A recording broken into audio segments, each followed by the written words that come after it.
¿Por qué debemos estudiar la palabra?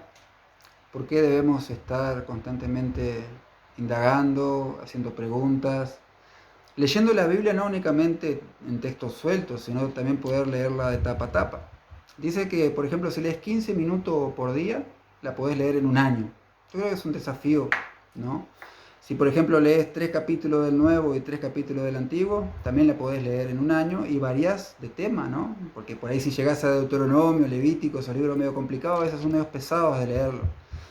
Pero la Biblia es inspirada por Dios, es autoritativa, es inerrante, infalible. En nuestra regla de conducta es inspirada en sus originales. Así que evidentemente quizás en las diferentes traducciones puedas encontrar aparentes contradicciones, pero si vamos a los originales, no hay contradicción alguna. La Biblia es un libro que se aplica a todas las culturas, en todas las épocas, a todas las vidas, y es el libro más vendido del mundo, un libro que ha sido escrito por más de 40 autores, ¿no? En realidad la Biblia está constituido por 66 libros y están escritos en un periodo de alrededor de 1500 años. La Biblia es un libro singular. Y cuando hace alrededor de 500 años atrás, en el periodo de la Reforma, una de las premisas de la Reforma era la sola escritura, la sola palabra. Antiguamente se interpretaba por la Biblia y las tradiciones, o la Biblia y la ley. Después de la Reforma, se trae al escenario la Biblia y se la pone como centro por encima del hombre. En realidad, la iglesia no está por debajo de la Biblia, sino que la Biblia está por encima de la iglesia. Así que es nuestra regla de conducta en todos los aspectos. Ahora bien, cada iglesia o cada denominación puede tener su forma de interpretar la Biblia. Y ahí hay un problema, porque en realidad muchas veces se la interpreta leyéndola personalmente, pero eso lo podemos hacer en un devocional. De pronto yo puedo interpretar algún texto de una manera y puedes interpretarlo de otra. Ahora la Biblia tiene una interpretación sola, se puede interpretar únicamente de una forma. La Biblia se interpreta a sí misma. Para crear una doctrina, esta debe estar implícita en toda la palabra de Dios. Si de pronto hay un texto que contradice una doctrina, entonces esa no puede ser válida. La Biblia apunta a Cristo, de principio a fin. Ese es el mensaje central. Todo lo que vayamos a leer, siempre acordémonos que el mensaje medular de la palabra es Jesús. Si queremos profundizar en la Biblia, debemos profundizar en Cristo. Hay mucha gente que quiere profundizar en el conocimiento y se termina perdiendo en sectas o en otras religiones por quizás pensar que leyendo mucho puede llegar a un mayor conocimiento de Dios, pero no hay mayor conocimiento que el Jesús revelado. En Hebreos se nos dice, en Hebreos 1, que en otros tiempos se han hablado por profetas y Dios habló de muchas formas, pero hoy se nos habla a través del Hijo. Ahora, el desafío para el cristianismo es estar atento a las herejías y falsas enseñanzas que hay en nuestro contexto. Somos muy crédulos a lo que se nos dice, porque pensamos que la persona que nos está enseñando tiene más unción, más oración y debe ser que tenga la verdad o nos esté enseñando bien. Pero quizás esa persona en su ignorancia y sin intención de hacer mal puede estar enseñando una falsa doctrina, una falsa enseñanza. Ahora bien, nosotros tenemos el concepto de que estudiar la palabra de Dios es perder el tiempo. Tenemos el concepto de que en realidad debemos ganar las almas y dejarnos de lado, ¿no?, de cuestiones secundarias como la palabra. Pero si la doctrina no importa, la verdad tampoco. La doctrina es por la cual muchas personas han perdido la vida, la verdad.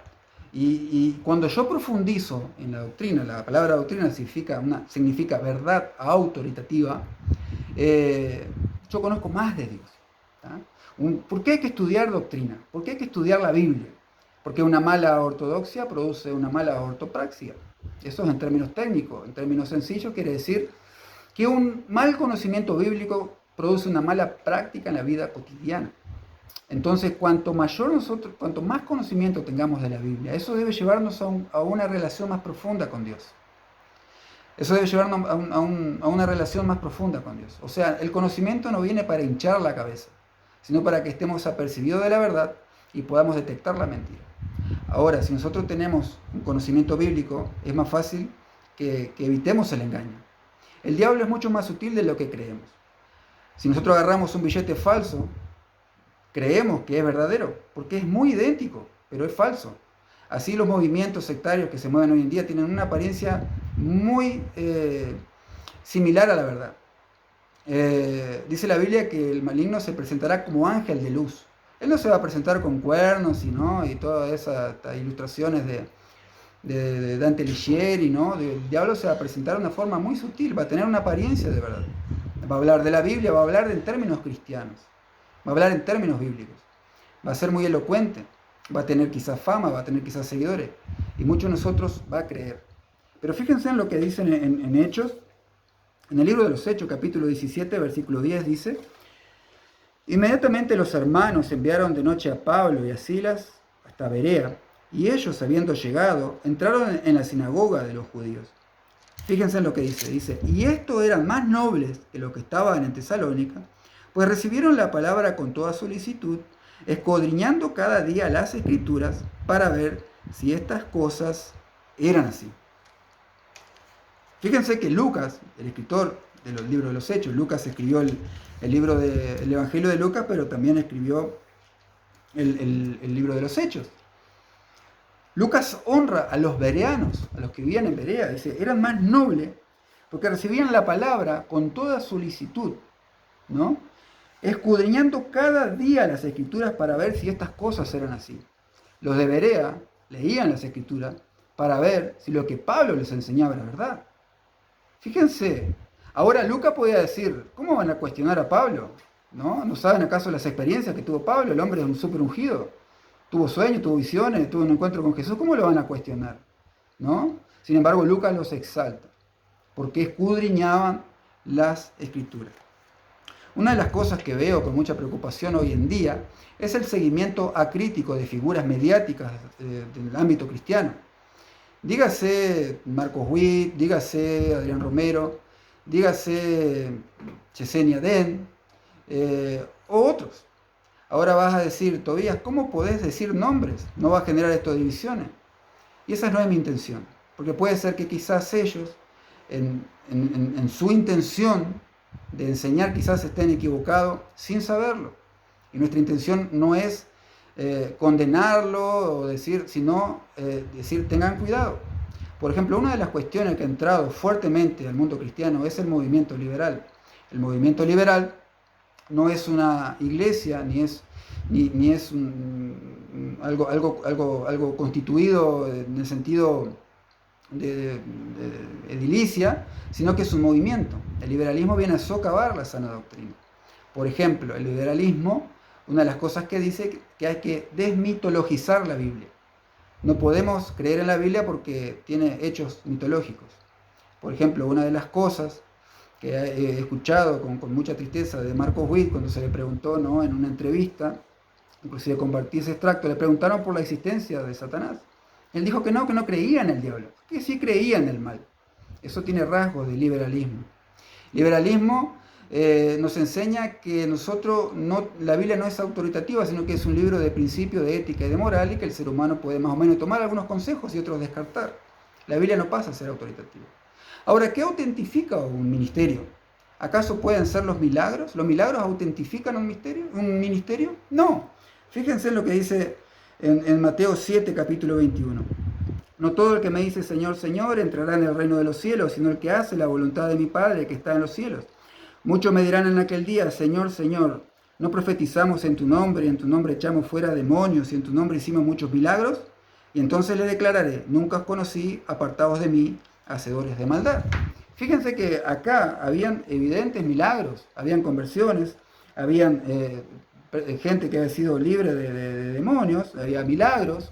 Sin embargo, Jesús no le dijo, wow, los milagros autentificaron el ministerio. No, en realidad, no. Habían milagros, sí, tenían apariencia de cristianos, pero en realidad Jesús no los conocía. ¿Cómo podemos identificar a un verdadero maestro, un verdadero pastor? La Biblia es clara que dice, por los frutos lo conocerán. Así que no importa lo lindo que hable, lo mediático que sea. Cuando llegue al cielo, Dios no te va a juzgar por la cantidad de personas que hayas alcanzado, sino por la fidelidad de tu vida a la palabra de Dios. Porque en el libro de Juan dice que esa es la condenación del mundo, que la luz vino al mundo, pero el mundo prefirió las tinieblas. Y hay dos errores en la que podemos caer, es en el legalismo en creer que nosotros podemos ganarnos la salvación por las obras, y es en el liberalismo en la cual nada importa. Entonces, ¿cuál debe ser nuestra regla? Es leer y escudriñar y buscar e indagar la palabra de Dios con el objetivo de llegar a un mayor conocimiento revelado de Dios. ¿Cómo Dios nos revela su naturaleza? A través de la palabra de Dios. Por ejemplo, se sigue más a cantantes que a gente erudita o a teólogos, porque se interpreta que la fe es un sentimiento, pero la fe en ningún momento en la Biblia nos habla que es un sentimiento, sino que es la certeza de lo que se espera, la seguridad de lo que no se ve. Yo creo firmemente en Jesús porque creo en el testimonio ocular de los testigos que vieron su resurrección, es un hecho histórico. Los evangelios son escritos muy recientes al hecho de la resurrección de Cristo, son realmente libros históricos creíbles. Yo creo por la fe. La fe no es un sentimiento.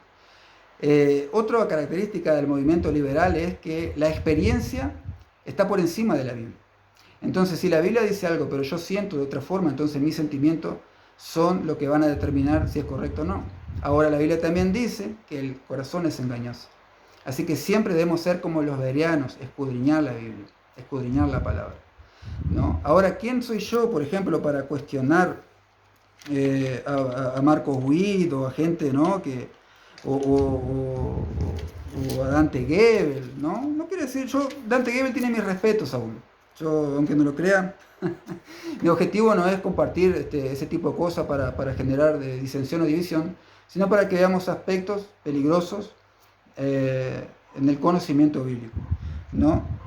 ¿Quién soy yo? Van a decir, ¿quién estos días para cuestionar a una persona que tiene trayectoria? Fíjense en la Biblia, en Éxodo, en el capítulo 18, en el versículo 13, un episodio en el cual Moisés estaba aconsejando al pueblo y viene su suegro. El suegro le dice, ¿qué estás haciendo, Moisés? Lo cuestiona, ¿no? El capítulo 18, versículo 17, dice, y entonces el suegro de Moisés le dijo, no está bien lo que haces, ¿no? Yo me imagino a Moisés va a decir, ¿pero qué te pensás que son? No, yo estuve en la presencia de Dios, yo estuve en el monte, recibí las tablas de la ley personalmente, estuve cara a cara con Dios, el monte tembló. ¿Quién te crees que sos vos para venir a cuestionarme? Sin embargo, en el versículo 24 de ese mismo capítulo 18 dice, yo Moisés, la voz del suegro, e hizo todo lo que dijo. Si en algún momento, en tu conocimiento, en tu discernimiento, ves que hay algo que está mal en determinado líder mediático, evidentemente, si está a tu alcance, debes con amor llamarle la atención, y si este es verdaderamente de Dios, va a ser como Moisés, aceptar el consejo, porque no existen grandes hombres de Dios, no existen ganadores de alma, el que gana las almas es el Espíritu Santo, nosotros somos meros instrumentos, ¿tá? Muchas veces se nos limita o se nos enseña en una línea y no se nos permite cuestionar o no se nos permite indagar o buscar otro material o buscar otro, quizás me están enseñando mal, quizás no están en lo correcto. Entonces, ¿qué es lo que determina qué es correcto y qué es incorrecto? La palabra. Lumbrera es a mis pies, dice el Salmo. Es la luz de la palabra. Debemos estudiar, debemos ser serios, bereanos, debemos escudriñar la Biblia, debemos luchar contra eso. Porque en los últimos tiempos vendrán engañadores, falsos maestros, que engañarían aún, si fuera posible, a los escogidos. Y hoy vemos tristemente, como por ejemplo la iglesia anglicana en Inglaterra, que ahora ha creado un comité. La iglesia anglicana es el movimiento protestante más grande del mundo, con cerca de 90 millones de integrantes, de miembros, y han creado un comité para referirse a Dios de una forma inclusiva. Ahora ya no podemos decirle a Dios Padre, porque en realidad Dios no tiene género, y ahora tenemos que decir, no sé, le Pedre o le Hije, no sé. Y eso está entrando en las iglesias, ¿no? Cuando inconscientemente se dice hermanos, hermanas, estamos hablando del lenguaje inclusivo. El día de la niñez, no es el día de la niñez, es el día del niño. ¿Cuándo empezamos a permitir que el mundo entre a nuestra mente, a nuestras iglesias? En algún momento no se nos va a perseguir por ser cristianos, se nos va a perseguir por ser homofóbicos o por promover un discurso de odio, ¿no? ¿Hasta dónde realmente estamos cimentados en la verdad? ¿Hasta dónde estamos cimentados en la verdad? Así que muchas veces entramos en ese fragilismo, en ese carácter de cristal, ¿no? No digas nada, no no ataques nada, no des nombre, no esto, no aquello, ¿no? Por ejemplo, en el mundo dicen, no, mi cuerpo, mi decisión, no digas nada, yo hago lo que yo quiero. Y dentro del mundo cristiano yo interpreto la Biblia como yo quiero. No me vengas a decir que estoy mal. Pero no soy yo el que está cuestionando, es la palabra misma. Así que los milagros no validan un ministerio. El éxito no valida un ministerio, porque el éxito en los parámetros de Dios no son en los parámetros del mundo. El éxito ministerial a nivel humano puede traducirse en números, pero el éxito ministerial al nivel espiritual, al nivel de Dios, es a la fidelidad de la palabra, ¿no? Te mantuviste fiel a la palabra. El crecimiento lo da el Señor, no los métodos, no el pragmatismo, no lo que da resultados, sino mantenerse fiel en la palabra. Mantenerse realmente considerando que Dios nos va a juzgar, porque cuando nos presentemos delante de Él no vamos a ser juzgados por nuestras obras. La salvación no se pierde. Eso es otro tema que vamos a hablar más adelante. La salvación no se pierde. Entonces, escudriñemos, busquemos y entendamos el amor de Dios. El amor de Dios excede todo entendimiento. No hay nada que podamos hacer para ganarnos el favor de Dios. Pero sí debemos estar alerta, debemos estar atentos a los engaños que circundan en nuestro contexto. Ni el legalismo y ni el libertinaje. Un término medio. La Biblia, la sana doctrina, que nos lleva a una profundidad con Dios. No hay nada de malo. Si yo en algún momento me equivoco, alguien me va a tener que corregir, y yo, si tengo un carácter cristiano, lo voy a aceptar. Si estoy equivocado, como dijo Lutero, si estoy equivocado, demuéstrenme por la palabra, y si no, mi conciencia está sometida a ella. Sola Escritura, la palabra es la autoridad por encima de la iglesia. ¿Tá? Y no podemos borrar 2000 años de historia. El movimiento liberal tiene 100 años. El movimiento pentecostal tiene 100 años también. Es un movimiento muy nuevo. Y realmente ha sido una gran bendición el movimiento pentecostal. Ha alcanzado muchas almas, ha sanado muchas familias, ha expandido el evangelio, predica el fervor. Es algo que rescato y valoro mucho, ese deseo, esa sinceridad de un niño, ese ansias por el Espíritu Santo, esa búsqueda insaciable de la presencia de Dios, la oración, el ayuno, vida con Dios. Yo creo, sí, que Dios hace milagros, que Dios obra, pero también se han cometido muchos excesos. Cuando yo hablo del pentecostalismo, no estoy metiendo a todos en la misma bolsa. Hay movimientos pentecostales muy serios que temen a Dios. Hay movimientos pentecostales que realmente están haciendo las cosas en el temor de Dios. Pero también hay movimientos realmente donde hay demasiados excesos, donde hay manipulación de poder, donde hay cosas que realmente dañan el verdadero testimonio. Así que es un movimiento que tiene 100 años, es un movimiento nuevo. Hay 1900 años de historia que debe de considerarse al momento de interpretar la palabra de Dios. No todo lo que nosotros entendemos como verdad es verdad. Al fin y al cabo, la vida cristiana también tiene que ver mucho con la cultura. Pensamos que la vida cristiana se expresa litúrgicamente con músicas de determinada forma, pero si vamos a Egipto o Medio Oriente, los cristianos allá se expresan de otra forma. La manera en la cual nos expresamos muchas veces es contexto de la cultura. Ahora, ¿cómo nos acercamos a Dios? Dios determinó cómo debemos acercarnos. Lo dejó escrito, sí. Dios le dio tantas medidas para hacer el arca. No, quiere decir que los detalles sí importan. Cuando Usa tocó el arca y murió, nos damos cuenta de la santidad de Dios, que las intenciones no son suficientes. La intención de Usa fue sujetar el arca, pero Dios en ese momento demostró que las intenciones no son suficientes. Podemos tener las mejores intenciones, pero tenemos que hacer las cosas bien. Así que brevemente eso es lo que quería decirles. Vayamos buscando siempre escudriñar las Escrituras y ver si lo que nos están enseñando está en la Biblia. Si no me pueden probar por la Biblia, entonces ahí hay un problema. Que Dios los bendiga.